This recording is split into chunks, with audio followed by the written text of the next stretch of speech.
Think of the First World War, and you think of trenches. There was mobility elsewhere, in the East and Africa, but the war on the Western Front was bogged down. The challenge on both sides was to find new ideas, new weapons, new spirit among the men. Only then could they break out and win.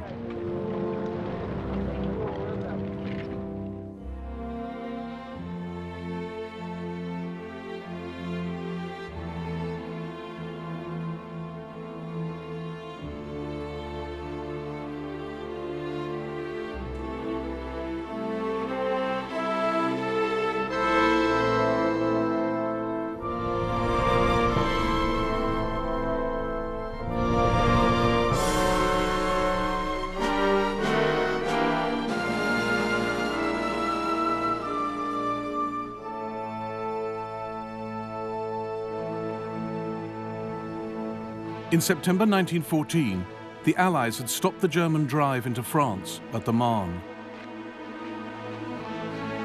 The Germans pulled back to high ground and dug in. The Allies followed suit.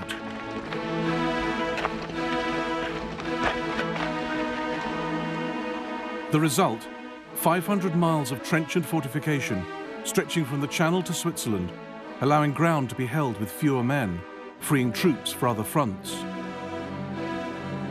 Breaking the deadlock meant taking the offensive, but it was much easier to defend trenches than attack them.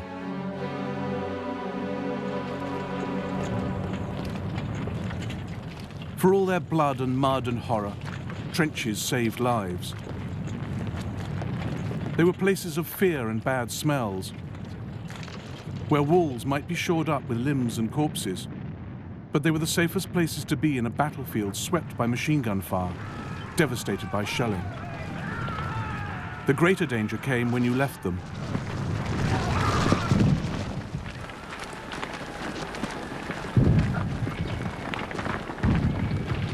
The popular image of First World War soldiers is lions led by donkeys. But the generals knew that battles couldn't be won from behind a trench wall. Sooner or later, the men would have to go over the top, and that meant heavy casualties. The generals weren't so much callous as realistic. And there were more good generals than bad. Rather than sitting out the war in chateaus miles behind the lines, 71 German generals were killed in action, 55 French, 78 British.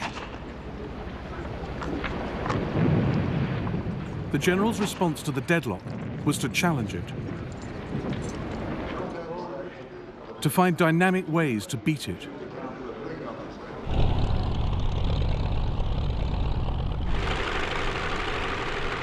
In 1916, both sides looked for a place to break through, where an attack could be concentrated and supplied. The Germans thought they'd found it at Verdun.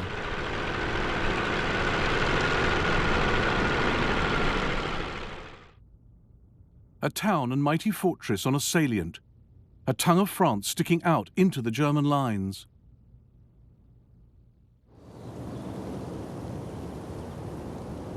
Verdun looked secure, with its huge walls, its giant circle of 19 forts, with their outer ring of defences. But the French had now downgraded Verdun's status, removing many of its guns to needier sites.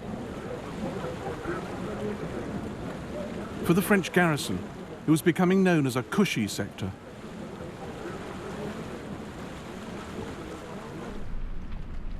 We have almost nothing to worry about. We often play cards, and sometimes we have to drop them and pick up our rifles, but it's usually a false alarm. So we go back to our seats and our cards, our minds completely on the game again.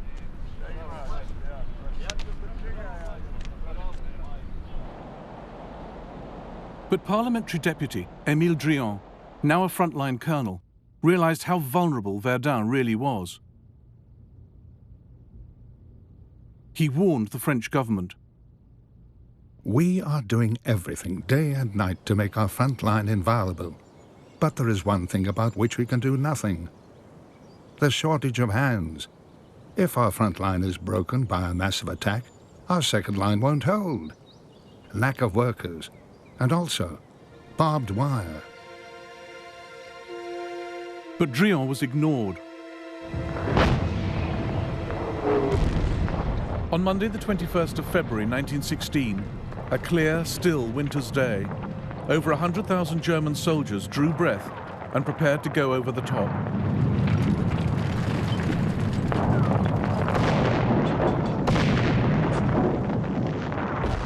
They had surprise on their side.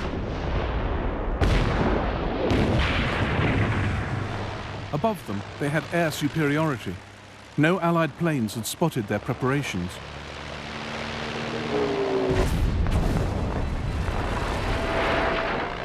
Behind them, their own German artillery opened fire. And in front of them in the French lines, Corporal Marc Stéphane could hardly believe what was happening. We were swept by a storm, a hurricane, a tempest growing ever stronger, with hail like cobblestones, with the destructive force of an express train. And we're underneath it, do you follow? Underneath it.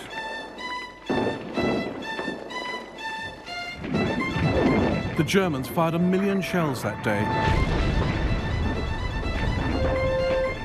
When a shell bursts a few meters away, there's a terrible jolt, and then an indescribable chaos of smoke, of earth, of stones, of branches, and too often, alas, of limbs, flesh, a rain of blood.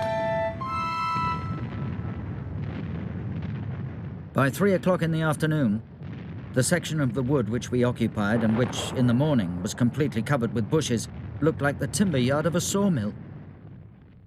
A little later, I'd lost most of my men.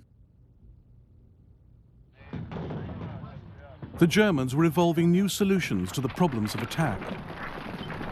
They delegated command forward to the men at the sharp end, training them to advance in small groups, zigzagging and crouching, equipped with fearsome new weapons, light mortars, grenades and flamethrowers.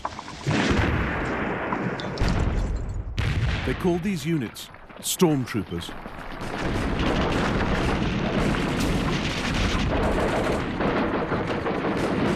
We moved forward from our position. That's where I saw the most refined weapon of modern technology or human bestiality. There was a spurt of flame, which flooded the attacking enemy with burning oil.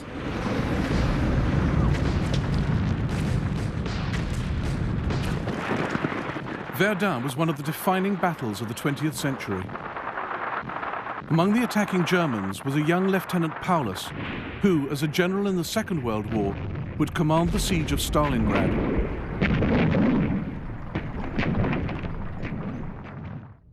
"25-year-old Charles de Gaulle was also there, France's future leader, wounded and captured defending Verdun.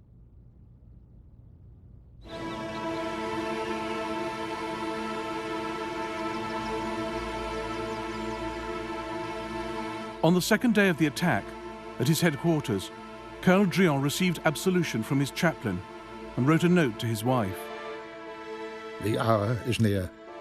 I feel very calm. In our wood, the front trenches will be taken in a few minutes. My poor battalion spared until now. He sent a message to his divisional commander. We shall hold out against the Boche, although their bombardment is infernal.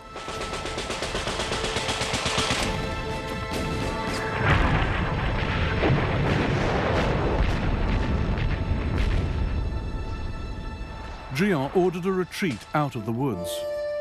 Then one of his men was hit. As Drian started to dress the wound, he too was shot.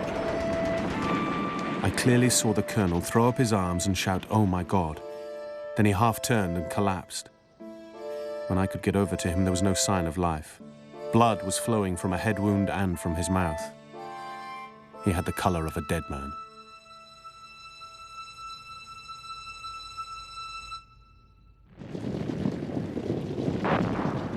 Three days later, the Germans captured Douaumont, Verdun's key fort. Germany was jubilant. Church bells rang out. A national holiday was declared.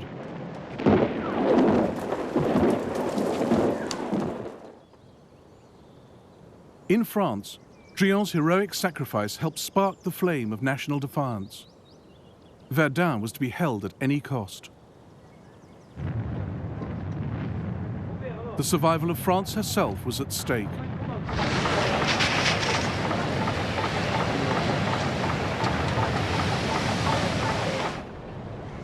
They shall not pass, declared General Philippe Pétain, Verdun's new commander. He rotated his troops. 3/4 of the French army at one time or another defended Verdun, a national effort that ensured whole units were not totally destroyed in the battle.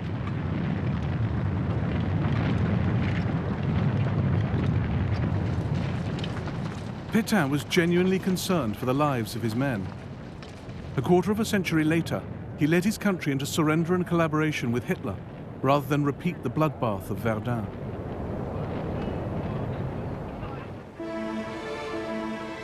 Route Nationale 93.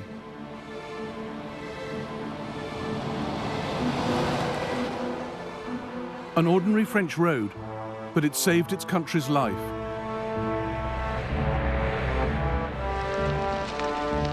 Night and day, supplies for Verdun rolled along the Voie Sacrée, the sacred way, as well as by rail.